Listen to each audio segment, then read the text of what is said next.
En 1930, le journal Le Matin fait sa une sur un reportage du grand écrivain Joseph Kessel.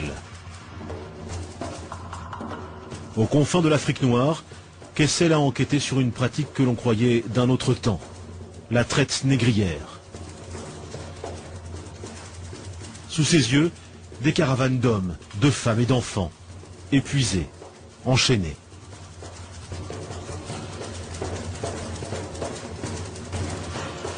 Kessel écrit.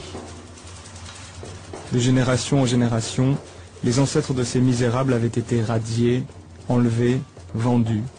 Ils avaient servi de réserve à bétail humain.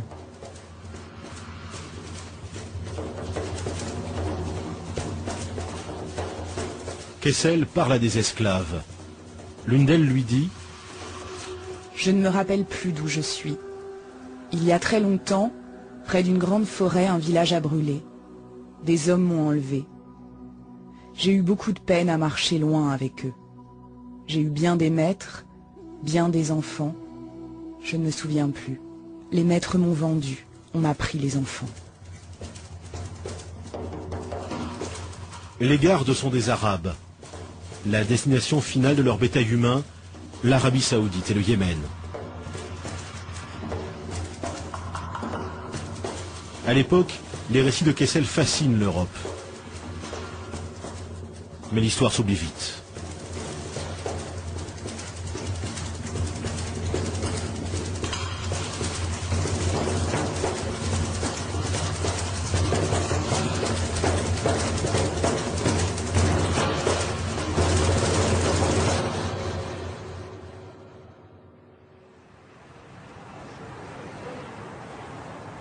« 75 ans après, à peine une vie d'homme.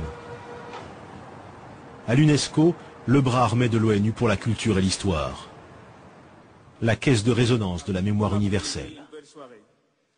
Comme tous les ans, l'UNESCO organise une journée mondiale de commémoration de l'esclavage. Mais dans les discours des orateurs, la traite décrite par Kessel, la traite vers le monde arabe, est absente.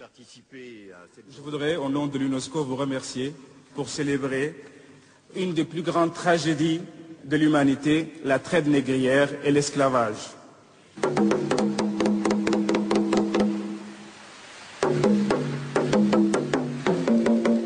La traite négrière a été brutale et déshumanisante, mais elle a forgé l'histoire des 4 continents.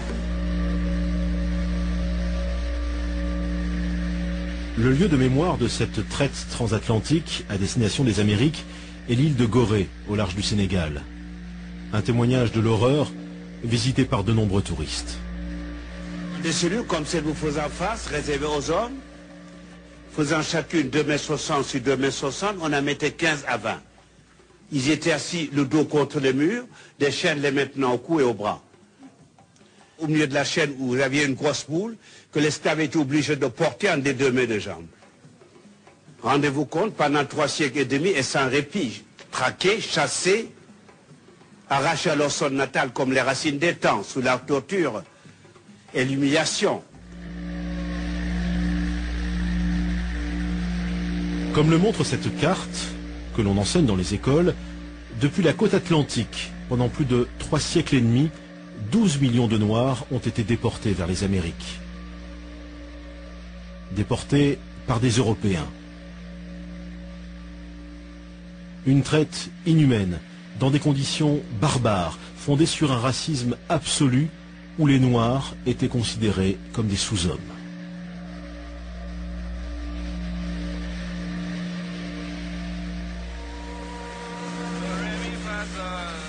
La plupart des civilisations ont eu recours à l'esclavage, mais rien n'est comparable à l'industrie de l'esclavage transatlantique. Rien n'est comparable à la traite atlantique, c'est vrai. Est-ce une raison pour passer sous silence une autre traite, non moins terrible? Depuis le Sénégal et depuis toute l'Afrique, des millions de personnes ont été déportées, non pas vers les Amériques, mais vers le monde arabo-musulman. Selon les dernières études, ils furent entre 15 et 17 millions. Cette traite a duré pas moins de 1400 ans, du 7e au 20e siècle.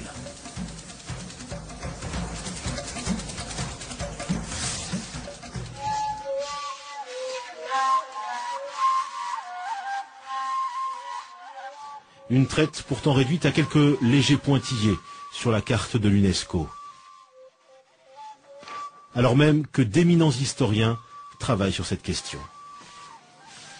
Il faut sortir de l'ombre aussi ces esclaves qui ont été victimes d'une autre forme de traite et d'autres formes d'esclavage et quelque part leur rendre aussi justice à travers ces études. Salah Trabelsi est l'un des meilleurs spécialistes des traites musulmanes. Lui aussi est confronté régulièrement aux effets de l'ignorance. J'ai assisté récemment à un colloque au Maroc et un assistant donc au colloque qui a pris la parole pour dire écoutez, je ne comprends pas qu'on puisse en effet associer donc ou comparer l'esclavage en terre d'islam avec les autres formes d'esclavage, puisque chez nous donc les esclaves ont été toujours bien traités.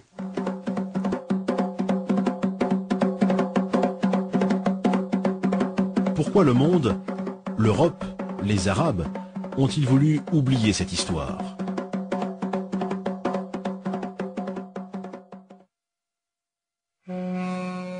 L'esclavage fut pratiqué depuis la nuit des temps par tous les peuples, égyptiens, romains ou grecs.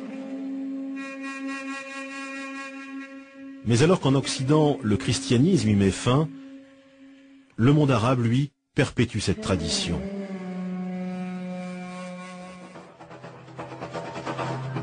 Au 7e siècle, tout s'accélère avec l'arrivée de l'islam et les conquêtes des troupes musulmanes qui contrôlent rapidement de larges territoires.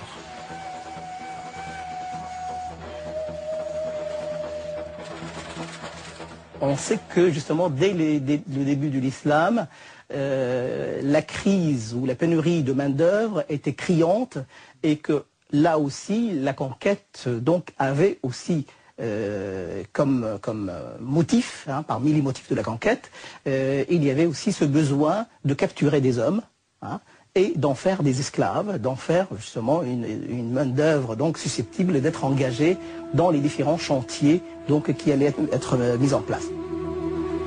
À partir du 7e siècle, dans l'ensemble du monde musulman, les esclaves sont très vite omniprésents. Leur place est même plus importante qu'on ne l'a longtemps pensé. Loin des clichés sur les courtisanes ou les serviteurs des sultans.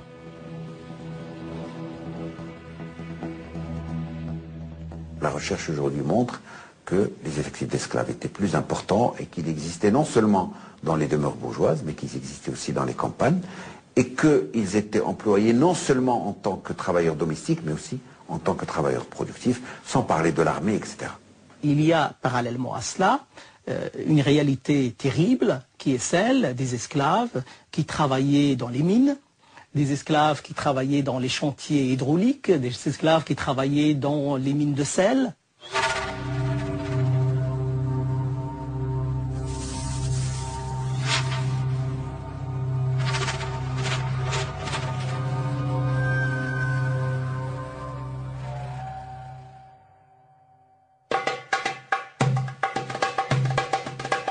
Avec le développement de l'empire arabo-musulman, la traite s'organise. Comme la traite atlantique, elle est affaire de professionnels. De puissants trusts régissent ce commerce comme ceux du Caire. Dès le Moyen-Âge et jusqu'au XIXe siècle, il existe même un syndicat des négriers qui négocie des commandes publiques avec l'État.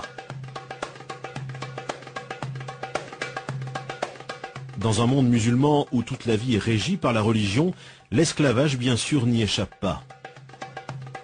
Le Coran recommande, certes, de n'être pas trop dur avec les esclaves, mais il autorise cette pratique. L'esclavage n'est pas justifié du fait de la religion, mais la religion légifère sur l'esclavage.